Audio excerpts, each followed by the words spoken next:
अच्छा, आपने एक बार कहा था कि अगर आपको कोई हाथ लगाएगा तो पूरी कौम को साफ कर दिया जाएगा। इससे क्या मतलब था? मैंने कहा कि जाति जमाते की जो भी कौम हो, ये कहा कि मुसलमान हो उसके कौम हम खत्म करेंगे। मैं कौम की बात करने के पीछे मेरा यही मकसद था कि वो पाकिस्तान के लोग होंगे और जितने भी यहाँ होंगे, बांग्लादेश के होंगे, जितने भी होंगे वो हम खत्म करेंगे। आपने कहा था बांग्लादेशी मुसलमानों के यहाँ से हटाएंगे।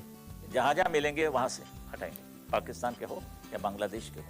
आप उनको बंबई या महाराष्ट्र से निकालेंगे या देश से निकालने की बात करते हैं? देश को कैसे निकाले? हमारे यहाँ से हम निकालेंगे, उसको छोड़ देंगे उनके बॉर्डर तक, और यहाँ राजस्थान के बॉर्डर्स तक, चाहे तो पाकिस्तान में जाओ मगर यहाँ नहीं, क्योंकि वो इस्लाम का ये देश है।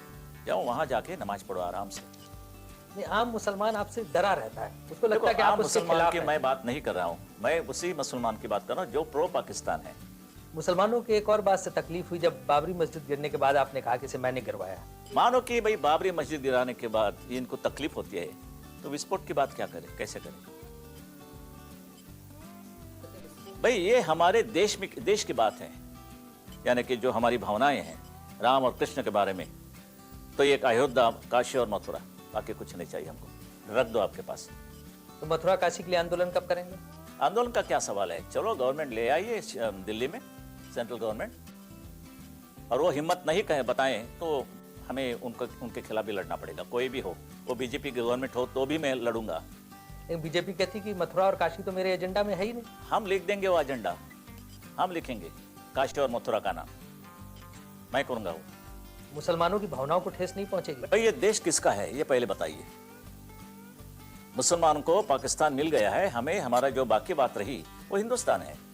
यहाँ के कोई कानून होते हैं, और क्या हम नहीं चले उस कानून के रास्ते से? तो महाराष्ट्र में तो आपकी सरकार है, आप हम तो सिविल कोड लागू नहीं जरूर करेंगे, जरूर करेंगे। हम बकवास नहीं करेंगे, कर रहे हैं बिल्कुल। यूनिफॉर्म सिविल कोड लागू करेंगे आप महाराष्ट्र में? बिल्कुल। It is in the interest of the nation. हम क्या बुरी कर रहे हैं?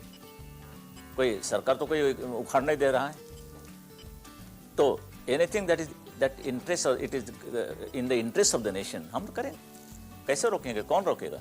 महाराष्ट्र में हुए विधानसभा चुनाव के पहले ही बाल ठाकरे ने घोषणा कर दी थी कि राज्य में शिवसेना और भाजपा गठबंधन की सरकार बनी तो मुख्यमंत्री चाहे जिस दल का हो, रिमोट कंट्रोल वे अपने हाथ में ही रखेंगे। और आज सरकार बनने के बाद भी बाल ठाकरे अपने उसी बयान पर कायम है। बाल ठाकरे ही महाराष्ट्र की सरकार चला रहे हैं, ये मैं जानता हूँ, ये मैं बता चुका हूँ।